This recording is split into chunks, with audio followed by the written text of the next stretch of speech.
the journey on the Gixer. Hang on, let's get out of there.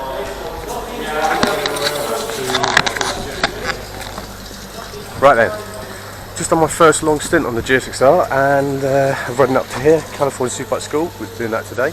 Not on the Gixer, doing that on the Panigale 959. But I've got to say, typical Gixer really on the road, long distance, did quite a bit of motorway and stuff.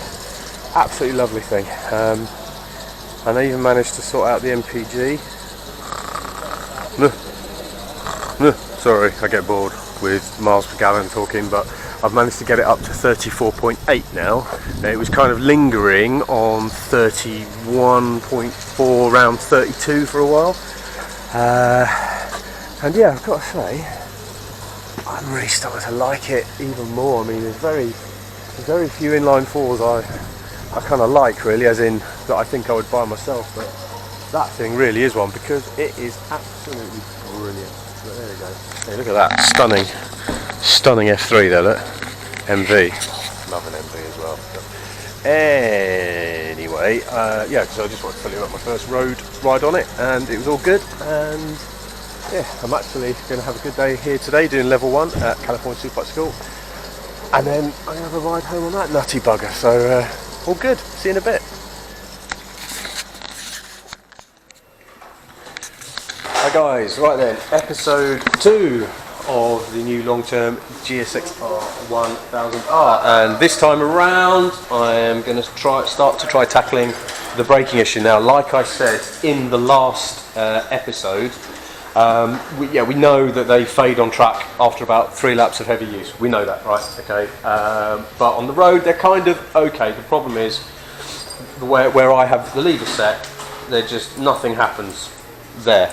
And then by the time, if you've got like an emergency like I have had already, and you go to there, basically your finger's trapped and nothing's happening. It's not braking hard enough. So what I want to start off with is to just get more happening just there, just in that first bit. Now, last time with the Yamaha MT10, I had some Brembo road and track pads, and they did that. They not only gave it more top end stopping power, but what they actually did was just that bit there, the bike would actually stop fine. That's what I'm looking for. I could have gone and tried some other pads, but I'm going to leave that to some of the other guys, because I'm a bit of a tried and tested and trusted kind of person. So I've gone for the Brembo pads again.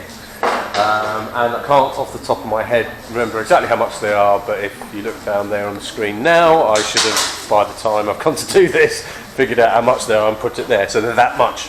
Okay, they're that much. The other problem with this bike with the brakes is the master cylinder, and we know it's an issue. It's just not up to the job. You know, you could say on a 16 grand bike that's not good enough, but you know, let's just say the rest of the bike's good enough to make up for it. So anyway, we're just going to do a brake pad change.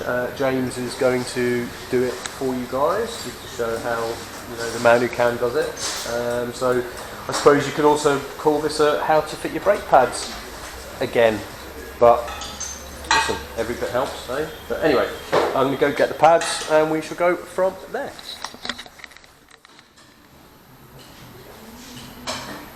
Hi James. Hello. We were going to dive straight into brake pads, but you've noticed something, haven't you? Yeah, what I've seen is your reservoir, where your fluid is, the rubber inside has been sucked down in. Now, normally that's a telltale sign of fluid expansion and contraction. Okay. Alright, so I'm just going to pull it out and we're going to have a look at it and see what it looks like. Okay. It may be worth changing the fluid in this. Really? Yeah.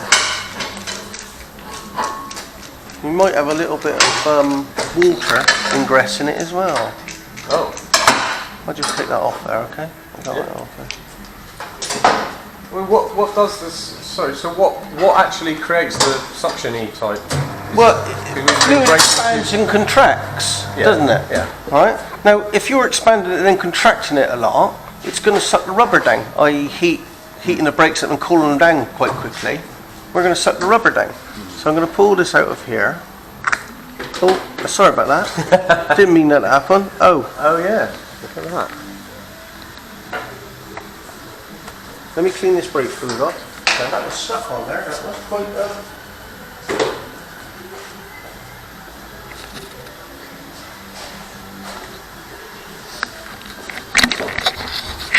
This is where brake cleaner comes into itself. It is, isn't it? When you've made a bit of a spillage. Spillage. Spillage. We'll just clean this bit of spillage off.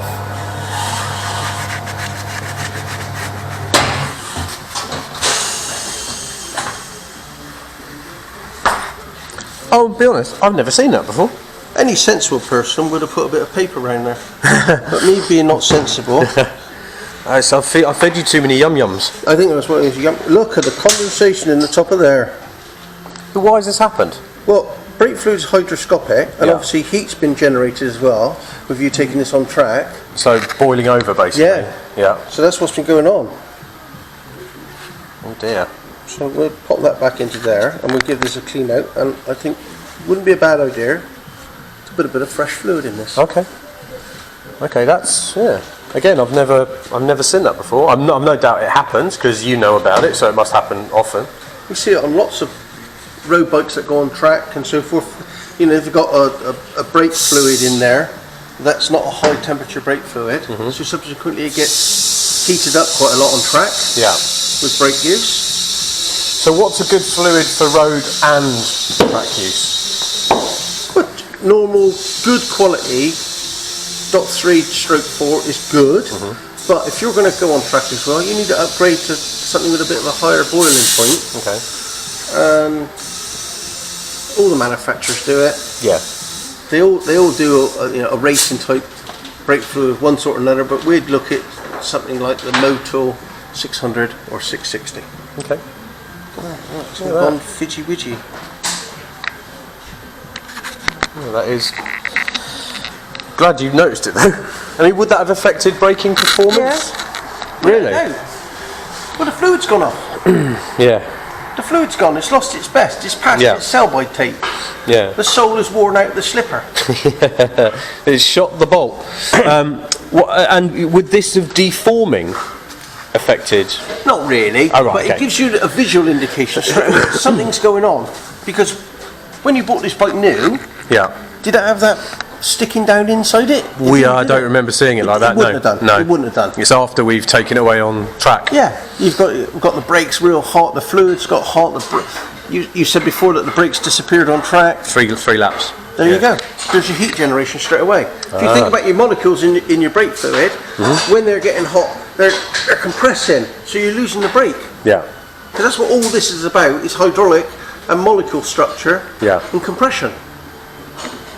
So it's generated heat. So we'll suck that out and put some new fluid in. Wow. That is amazing, isn't it? Because obviously, like the way when you call it hydroscopic and stuff, just because like we know water can't be compressed, but this stuff is different, isn't it? Because it's designed Water for. can be everything can be compressed. All fluids can be compressed. At what level do they compress and then Yeah, break sorry. down? That's kind of where I was going. But hydroscopic means that it draws moisture from the air because oxygen has a percentage of water in it, right? And that's what's going on there. We've got heat being generated. When you heat something up, it condensates. Plus, you've got hydroscopic side of things, and I believe John's got a hydroscopic measuring thing we're putting it in to does he? see if it measures it. John, do you have a hydroscopic measuring thing? Are you going to try and bring this over without showing your face? Come on, John. Come on, John.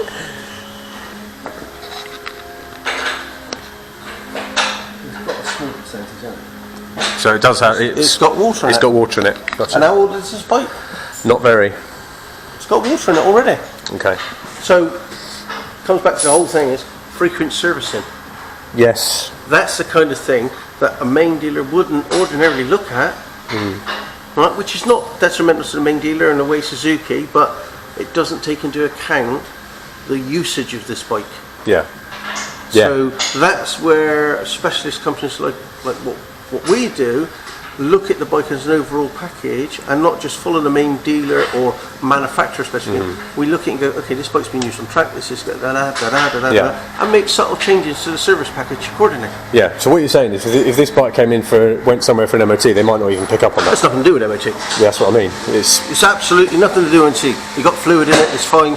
You know, that fluid could be black, it's clear, nice still. Fluid does change colour and so forth, and you could take this to service at your local main dealer, and he wouldn't even look at that. He's not interested in that. He look at the mileage, look at what's due on it. That's not on his remit. No, it would only be if he looked at it in like a bit. I suppose, you know, if he actually looked for some reason in an inquisitive way and went, oh, what's that? Yeah, but gotcha. It's instant that we look at this stuff straight away. Yeah, of course, mate. Of course. Okay, so what are we going to do now then? Well, you want to suck the fluid out of there, and we want to do the pads, don't we? We do, yeah, we do. So, does William suck? Is he good at sucking fluid out of? Well, I won't use William. I'll use a syringe. Oh, it generally performs better. Any joking, Wills? So this is John's sucky thing. It's got a wobbly end on it. It does have a wobbly end, doesn't it? But he likes it like that. He's allowed me to use it. Okay. So all I'm going to do, most people go, I'm going to bleed the brakes and I suck all the fluid out and everything. Just put a syringe in there and suck it out.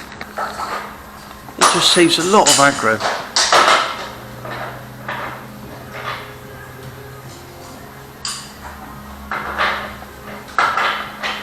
Yeah, it's out. So done. Done. I can dispose of that in the correct manner. Okay. So not the nearest drain. Oh no. No, John drinks the drink.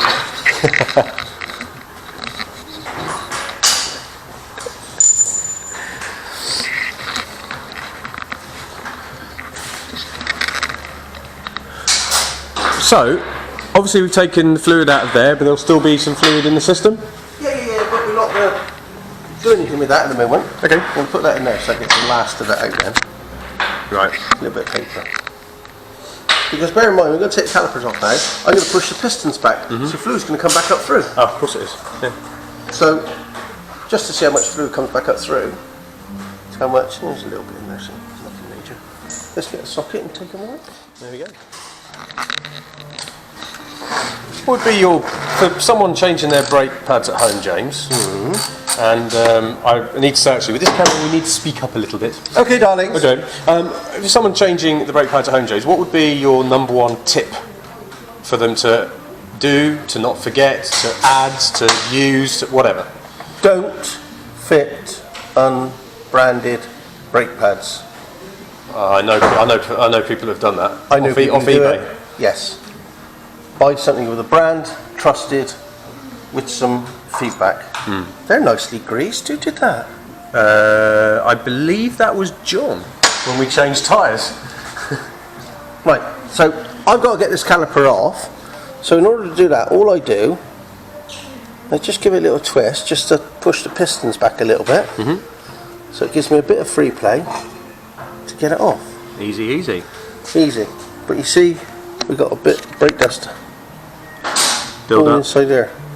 So we want to take the pad out, and on these little calipers, there's no clips, there's no nothing.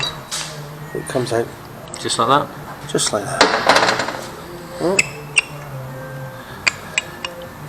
They're easy. As I say, there's a load of less mucking about there, isn't there? Oh, it's fantastic. It's fantastic.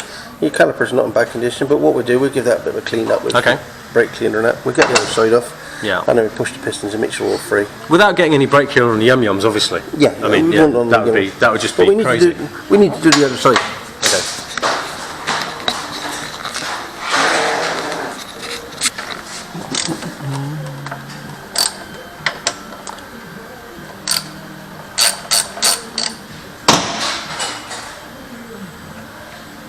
Funny, I do remember when I used to do my race bikes and stuff years ago, changing pads was more of a pain in the arse then than it is now.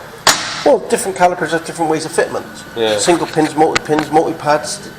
These are just lovely. You've got to be wary though, brake dust. Brake dust. Always be aware of brake dust, breathing it in. Oh, really? Yeah. Oh, is it like asbestos shite or something like that? Yeah, but it's not asbestos any longer, but just be wary of it if you're doing this yourself. Gotcha. You know, it doesn't matter to me because I'm already dead. Right. Yeah. So. Same again, pop them out. Same again, just pop them out.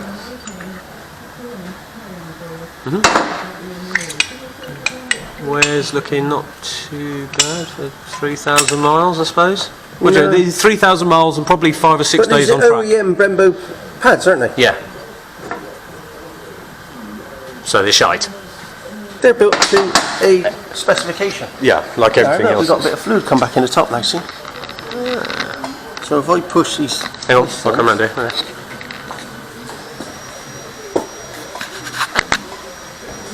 Oh yeah.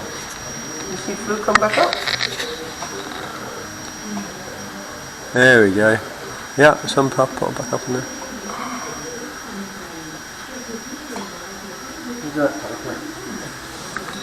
Use that one.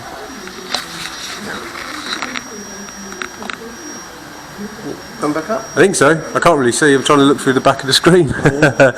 Something's happening.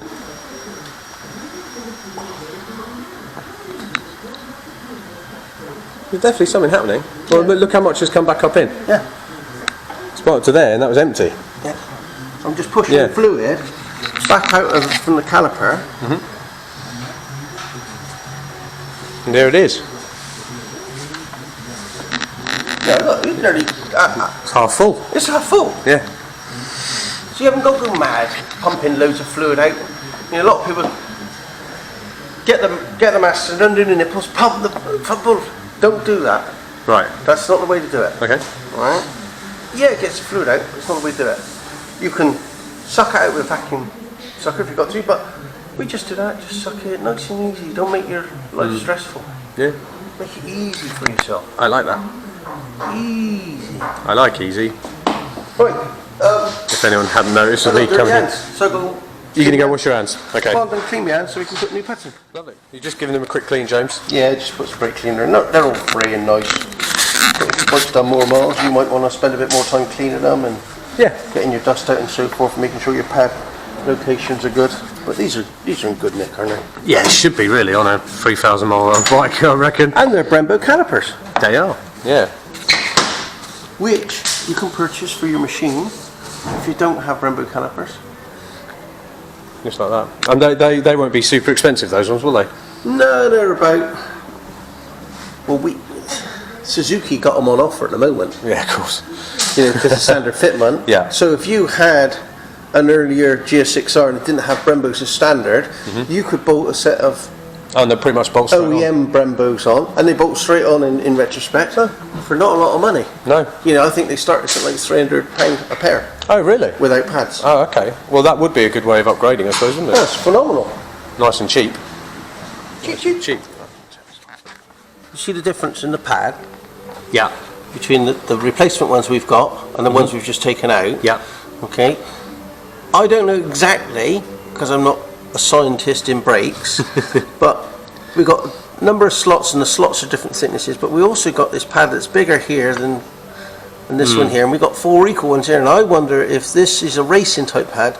This is designed to give good braking performance over a longer range with heat in mind, where this will give good initial braking at cold and will still perform very well with heat in mind. Yeah. But obviously this is an OEM specification type pad built by Brembo. They're Brembo pads, they're genuine Brembo pads. Yeah. Just like this is a Brembo. But these are the Brembo aftermarket ones, Yeah. not the OEM ones. Yeah. So we've got something to look at. So if you see this, don't be alarmed, oh, I've got wrong pads. It's not the wrong pads, it's the right pads. It's the application. Yeah. I think these will probably as well. It's like OE tyres are designed, you know. Yeah, you can get yourself a Bridgestone S20, think it on your bike, thinking, oh sweet, I've got Bridgestone S20s. Well, you don't. You have a tyre that's built specifically. It says Bridgestone S20, but it's an OEM. Yeah, and it's the same with these pads. So I'm not a brake scientist either. Are you surprised to hear that? I am very surprised actually. Well, me too. I was under the impression that you were. And rocket scientist. However, Yes. for some reason, my brain tells me that this pad will probably get up to temperature quicker than that pad. But I have got something else, Go on. right? Is it a yum yum?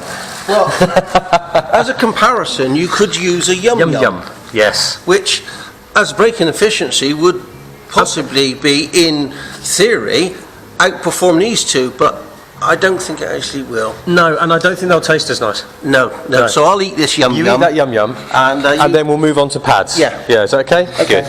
Good. But look, I like these. These are prettier anyway, I think, than those. But yeah, would I be wrong in thinking that those extra grooves and the extra space here might help these warm up for some reason? Why does my brain tell me that? I don't know, I can't talk to you. You're yum-yumming. Okay. Yum-yum. We'll come back after he's finished yum-yumming. Alright. Right, we've got your little... You gave us this tip already with the put a hole in it. Yeah, we got lots of tips. We got lots of tips.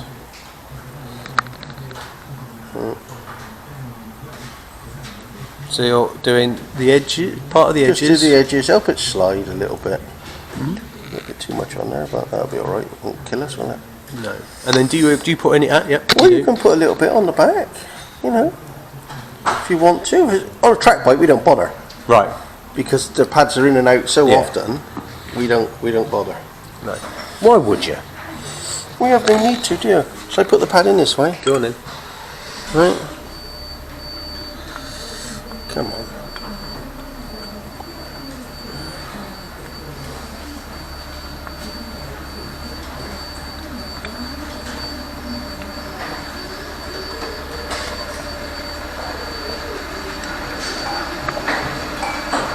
This one, is it?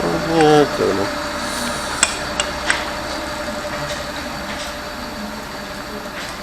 Is it being a sausage? Sausage. No, I think I'm being a sausage. We'll edit this out of it. There. There we go. There we go. Lovely old job. There's one? There's one. Just me being a sausage. Well, you know. Here's one I did earlier on Blue Peter. Yeah. See, that's one thing I don't have at home. Copper, slippy, greasy type stuff. Do you have any baby wipes? Funnily enough, yeah. Yeah, don't use them. Don't use them. They're not the same. Is there, just out of sheer curiosity, is there anything like copper slip you could use if you didn't have any at home? Anything. A bit of grease, you know. Yeah. A bit of Vaseline. A bit of Vaz. You've got to put this in the right way, really. Yes, the right way. Right way helps. That's The I'm sorry. right It's I've got you talking. I'm sorry. No, that's all right. It's my fault. It's mine. It's my fault entirely.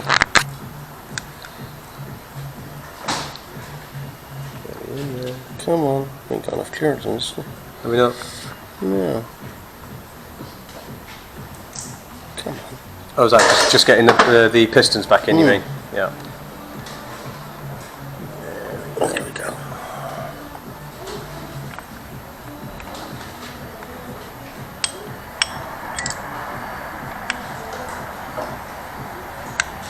Ta-da! There we are, and it's a brake pad sandwich. Let's see if it fits back in there. It might not fit back in, lad. A belly well hipster.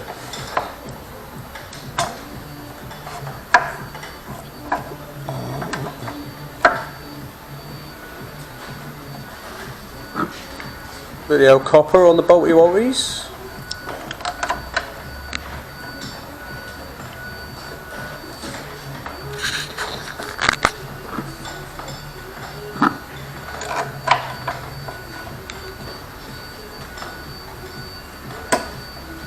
Now, James, tightening brake calipers Yes. via their bolts. How tight? Because Use the manufacturer torque settings. So, you might not be surprised to learn, I don't know those off by heart. no, nor do I, because you see so many different ones. Yeah. But we'll get them in a minute. There's various resources for that. So get them in, and but then nip them up. No, I properly. just put them in. We have a rule here, so if you put a bolt in, you do it tight. Now, I have to be really on the nail with this and say you have to torque them, because my idea of tight may not be the same idea of yours is tight. Yeah. So I know when I do these up, like that, Yeah. they're tight. Yeah. They won't come undone. No. But you might not be doing it as tight as that. That's a very good point. So it's best to just, if you've got a torque wrench, Torque them up. torque it up. Do this other side now, put the pads in here. Okay, cool. So basically same again, essentially. Exactly the same again. But it doesn't help watching the same process again, does it? No, It doesn't hurt watching the same process again. It doesn't help either. But pads there. Yeah. I'll put a bit of copper. So I'll do them as a pair this time. Okay. Alright, it'll make life a little bit easier, won't it, for everybody? Yeah. You don't need loads, it's just to ease it along the caliper. It's only a little bit of... Little spit, little spot. That's all you need, spit spot. That's Spit good. spot. Plasterers use that, don't they? Spit and spot. Or is it spot and bot? Spot and board, I don't know what it is. Oh. Not being a plasterer, I wouldn't know. But yeah, so... Well, that's those there. We can put those in. Lovely. So we put them in the caliper. Okay, good. So, oh, I wonder where that yum yum went to. James! No. I'm not buying you cakes again. That's caliper abuse. I'm only joking.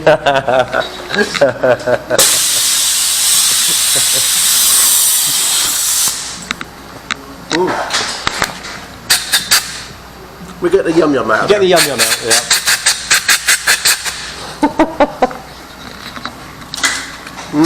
Yum yums are nice. Oh, they're good yum yums.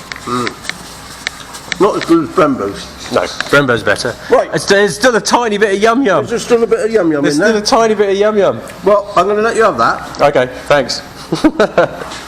Right, let's get these back in there. Okie dokie. Stop messing around. Yeah. No more yum yum fun. See, I do know what I'm doing. It goes in easier second time.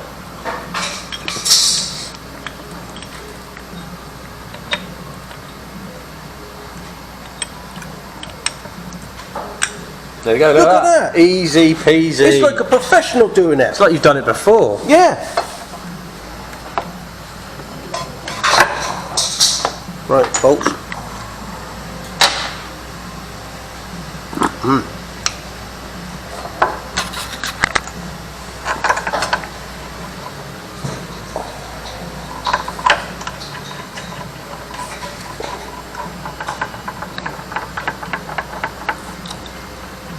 That's multitasking, that, isn't it? What, two hands? Yeah, doing it both at the same time. Although, it'd be interesting if you could do one up and undo one at the same time. I suppose you like rubbing your head and patting your stomach or whatever it is, or the other way around. My thinking exactly. Right, do you notice the socket I'm using on this as well? No. Six-sided, Okay. right? These heads on these calipers Yeah. are not the best heads. They're sort of tapered a little bit. Right. If you put a 12-sided socket on, you're more than likely to bang them off. Oh, right. Use a six-sided socket to get the opportunity to. We know manufacturers love spending loads and loads of money on their little fixtures and fittings, don't we? Yeah, you could. They're Not. Yeah, you could do though with this. Yeah. As we do with a race bike, we change the bolts to an aftermarket bolt, Yeah. be it stainless steel, titanium, and they got better heads on them. Yeah, less chance of rounding, yeah. I wouldn't recommend an Allen key head though. Really? Because some are Allen keys, aren't they? I know. We've had a lot of experience with them rounding off very easily, and then you've got to get them out, and it causes more problems. Yeah, gotcha. So we tend to sort of say, stick with it. Okay, right, so those are in, and you're going to torquey wrenchy them in a minute. Yeah. The next thing, would it be the brake fluid? Yeah, so we need to get our fluid breather set up and so forth, but I'll torque these up in a second. Okay. Before we move on to that. I've looked into the specs of the torque settings, and it appears that it's 28 foot-pounds, which is 39 newton meters. Okay. So you see, oh, Done. You've done it already. so But you're just checking, which is... yeah, just so I was on the money. You're bang on, but then you should be because you're good at this shit. But a lot of people might, yeah, too right. A lot of people might just go, yeah, I'm done. But as you say, one person's type is another person's loosey. Yeah. Yeah, exactly. So I thought so. right now we've got to bleed the brakes, governor. Okay. I'll get some fluid, shall I? And I'll get me set up. You go do that and get your fluid and your setup, Fluid in the setup, governor. and I'll just go around this way for a second. Advertisement for a motor. It's that Motul thing again. Hang on. Yeah. Just quickly. Yeah. Just so we're absolutely sure, I had loads of people ask when we did the MT10 video and you cleaned the chain, Yeah. what was in that cleaner? Right. The cleany There's bottle. a different cleaner thing. That was G101. Okay. Okay, which Auto Smart Cell. There's loads of different names for it. Those different companies. You could use brake cleaner. You could use loads of things. Like, it won't attack the rubber O-rings in the chain or anything like that. and you don't use it neat, you thin it down. Right, gotcha. Right, depending on what you want. We use it on loads of things, but there are loads of cleaners that you can use. Perfectly adequate. But that's what that is, because loads of people asked, and I assumed it might be something from Motul, but I was wrong. No, it's just a cleaner we have in the workshop all the time, and we have the Ultra Smart guy come round, and we get our brake cleaner off him, our Gotcha. lube sort of stuff, like WD type stuff.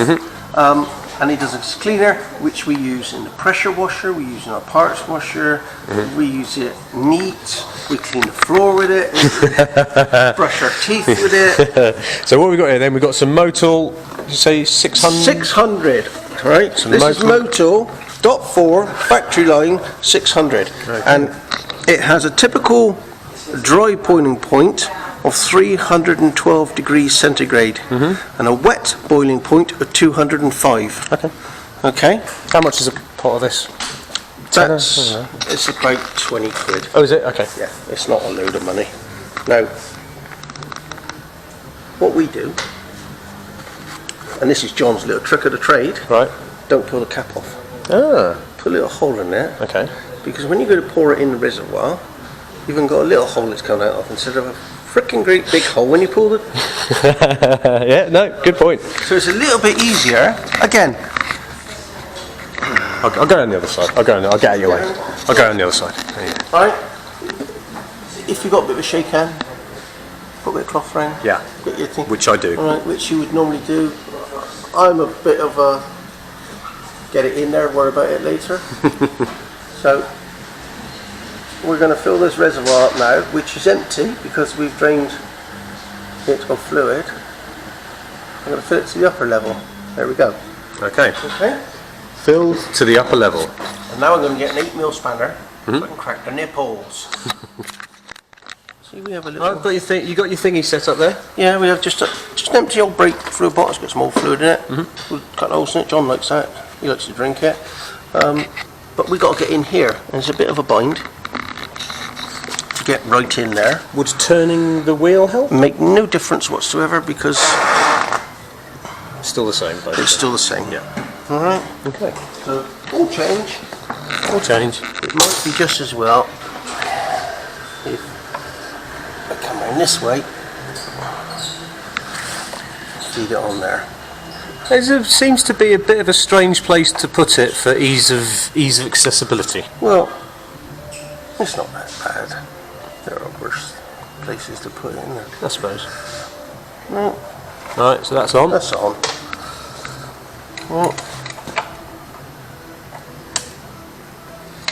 You've got your 8mm spanner. got me 8mm spanner, but I haven't got a little cheap cheesy one. I've got a snap-on one, so I can go in with just open-ended and do it. All right. Let's put it there. Right. So I like to bleed it slightly differently. Right. I want to get some fluid through it. So we just pump some fresh fluid through, down to the lower level. Hold it in. Right. And I'm happy with that there. Okay. Okay, that's got fresh fluid put all the way through it now. I'm going to do it again. Ooh.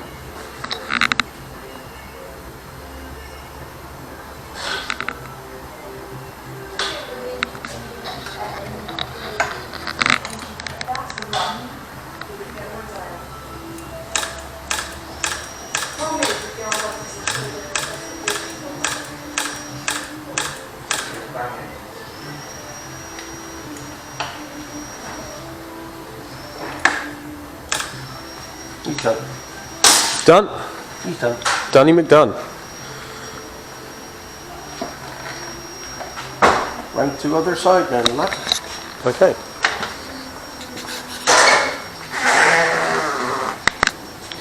And if someone's bleeding their brakes at home in a similar fashion, do you have any hints or tips, or get someone else to do it? That's my favourite one. That is a good one. But, you know, if we charge an hour to go fit your pads and bleed your brakes, It's not much, it's is a it? bargain. Yeah. No, granted. You know, look how Granted. much fluid we're actually using. Yeah. We're not using loads. No. You buy a pot of fluid and you can use it for a couple of times then. As well, so you can have your brakes bed and buy a pot of fluid in the process, we'll bleed your brakes and then give you the pot back and you got top up.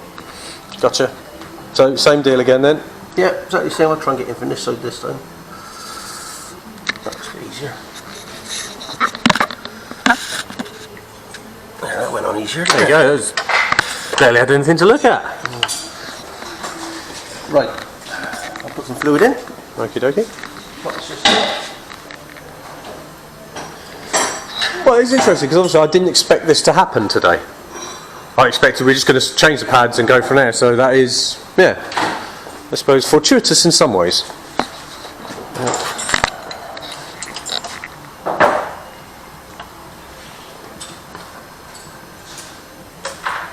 See the fluid come out then? I did. There it is, and pump it down.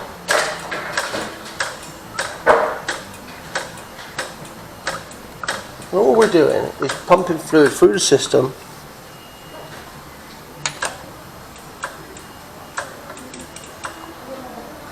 That's what it causes a vacuum. If you see that, that's a vacuum in the nipple itself because I've closed the nipple off. Ah.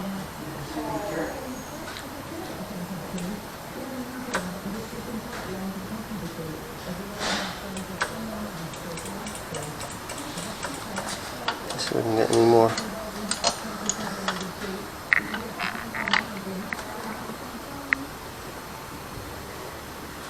There we go. All in? All in. All in, all done. So do you think with this fluid in, there might be less chance of sucking said rubber Johnny? Yeah, it's a higher boiling point. Yeah. So, and it's a higher spec fluid. So yeah, technically we should hopefully be okay. Now, sometimes when bleed breaks, you'll get fluid. Did you see that the air bubble Yeah. forming? That's because it's it's caused a vacuum. Because I've had a valve open, I've closed it, and that's a sealed unit. There's a vacuum formed in there, so it gives this funny effect on it. Sometimes you'll get it. You'll take the pipe off, and you'll get a little nib of fluid at the end of it. Don't be alarmed. It's just fluid that's trapped inside that nipple, and it will come out. Right, gotcha. If you were to stick that straight on there, it would give the effect as well of it leaking. But it's not. Because it's formed a vacuum again. It's not. Just wait 5-10 minutes before you put the caps on. Alright? So patience is what you're saying? Patience. Gotcha. So you don't slam them straight on. No. Right, now we've got to fill it up with fluid. And then that's her done. I suppose. Lovely old job.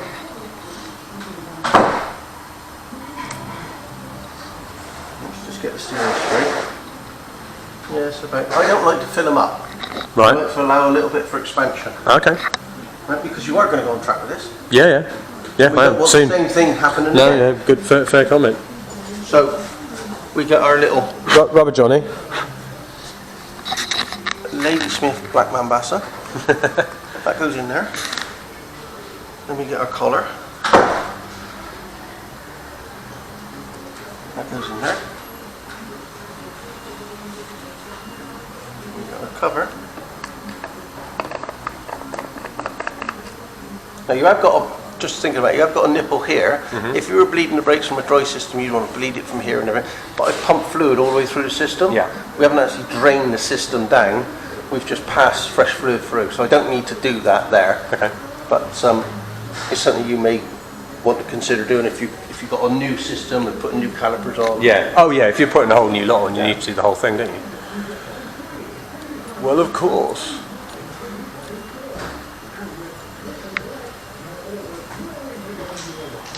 Dunsies.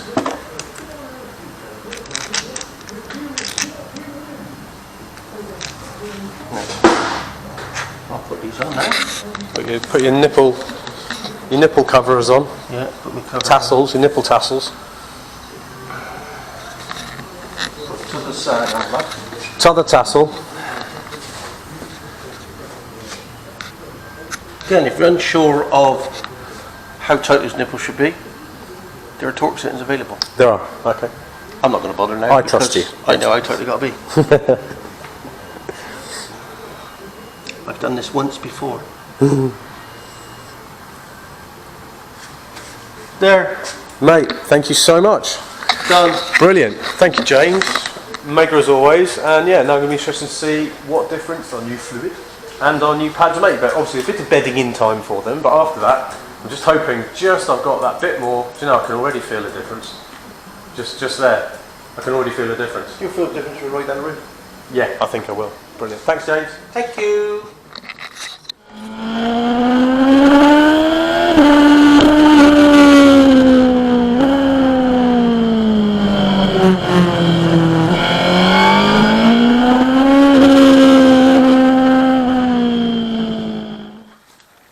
Look, it's not even cold yet.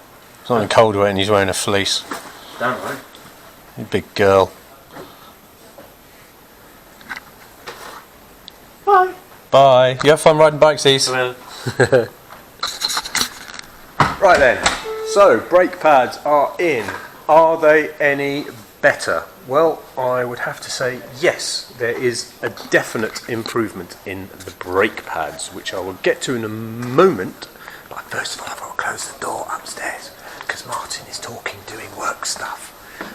And I can hear him. It's a bit annoying. He's not annoying. Being able to hear him's annoying.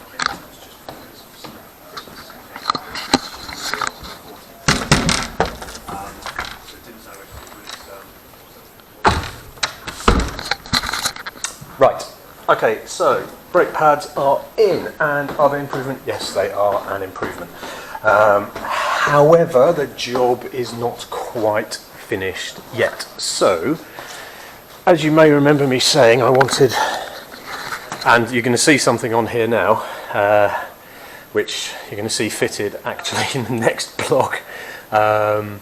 And they have also had an effect, but anyways, I'll kind of get ahead of myself a little bit, but just bear with me for the moment. So just pretend these are standard levers, okay? Pretend.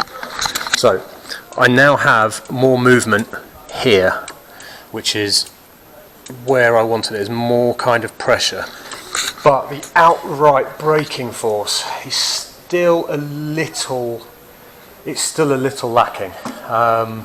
Now I'm going to take this on track soon. To see how the brake pads are fared, because one of the biggest problems obviously was the fact that they would just fade, especially tracks with hard braking areas. They would fade after 2 or 3 laps and you have to slow down, let the brakes kind of come back to themselves.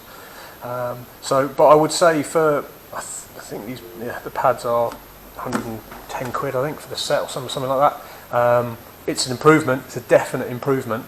It's not fixed the Gixer's brake like they fixed the MT10 brakes one hit, so we will look for other stuff. Maybe we'll look for some braided lines.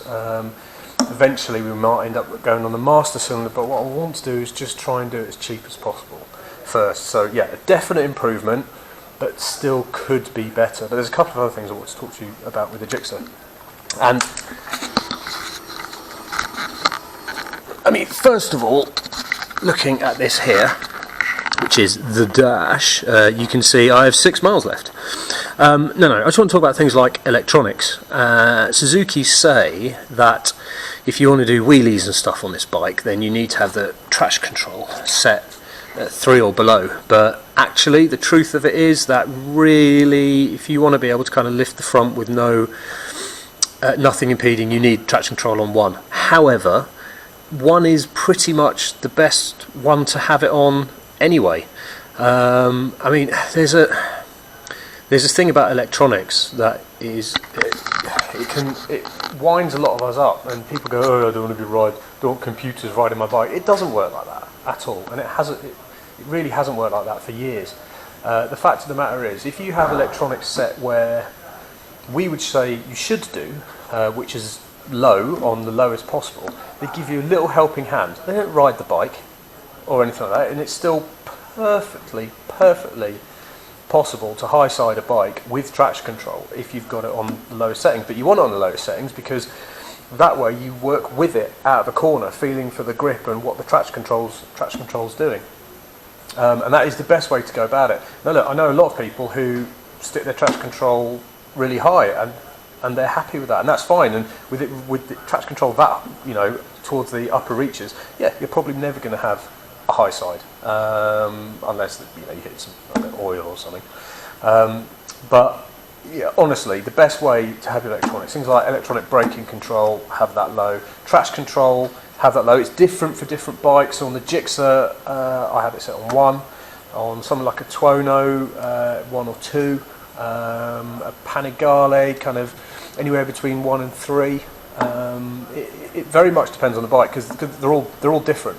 But you will find you can find a kind of nice happy medium. But having traction control too high on track, for example, means you're pretty safe. But when you open the gasser, if you've got the traction control too high, it just won't go anywhere. Well, it will, but just not. And you also don't get the feel. It won't, because the drive's cut, the suspension won't compress properly, the tyre won't dig in quite properly, and you'll be safe and sound, but you're not getting the full essence. And the fact of the matter is that when traction control first came out, I actually had the raging arsehole about it because I'd had a huge crash in 2005, and then I spent years just learning how to do this, how to, and feel for the grip.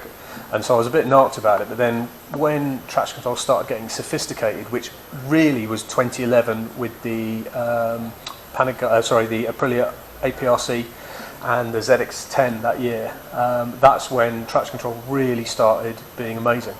And it is still amazing. It is still amazing even now. Again, be enough of a dickhead on a low setting, you're still going to go into orbit, but it's there to work with you, and quite frankly, it is amazing. The next thing I want to talk about is the shifter. Now, the quick shifter going up is Bonza. The down blipper, however, is amazing most of the time, but can be clunky some of the rest of the time. And it's a bit like the BMW.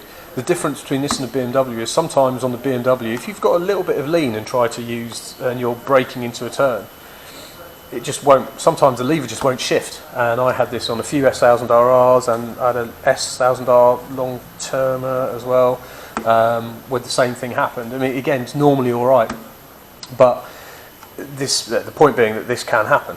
On the Gixer, it will still go down, so it won't stop you from going down, but at the same time, it can still be a little clonky.